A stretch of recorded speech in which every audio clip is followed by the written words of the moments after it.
Representación gráfica de datos. En las hojas de cálculo generalmente se capturan datos de interés personal o empresarial, con el propósito de registrar y respaldar información.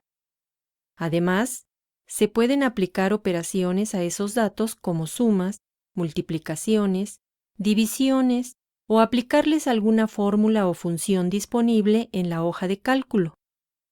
El conjunto de resultados, numéricos o datos seleccionados, se puede utilizar para generar gráficos que muestren el comportamiento de los datos.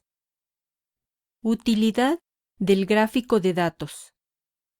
Las gráficas sirven para representar un conjunto de datos o puntos numéricos.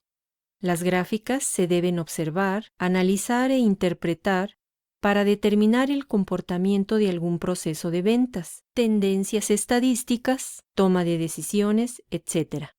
En general, representan el resumen gráfico de los datos y facilitan la interpretación, análisis y toma de decisiones. ¿Cómo crear un gráfico de datos? Es necesario contar con software de hojas de cálculo que permitan graficar datos numéricos, capturar datos, elaborar fórmulas y seleccionar los datos a graficar. Veamos un primer ejemplo.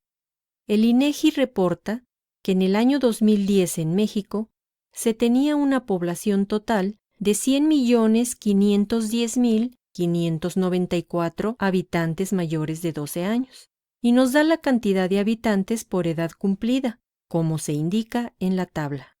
Si esta información la trasladamos a una gráfica, podremos observar fácilmente las diferentes cantidades de habitantes por edad y compararlas entre sí. ¿Cómo lo hago? Para crear el gráfico de datos, debes realizar lo siguiente. Captura títulos y datos. Selecciona las celdas a graficar que contengan títulos y datos numéricos. Haz clic en el icono Asistente para gráficos. Selecciona las opciones deseadas de formato del gráfico. Da clic en Finalizar. El asistente para gráficos te permite seleccionar varios tipos de gráficos y editarlos para darles la presentación requerida. Mediante los gráficos, se puede fácilmente observar, analizar y tomar decisiones sobre el comportamiento de los datos. De un simple vistazo, se puede determinar la tendencia y sus desviaciones. Incluso te permite predecir comportamientos futuros y sacar certeras conclusiones. Recuerda que en las diferentes empresas y comercios, incluso a nivel personal, se requiere del uso de hojas de cálculo para registrar o respaldar datos, aplicarles fórmulas y realizar los cálculos necesarios. La representación gráfica de datos es el resumen gráfico de los datos y facilita la interpretación, análisis y toma de decisiones.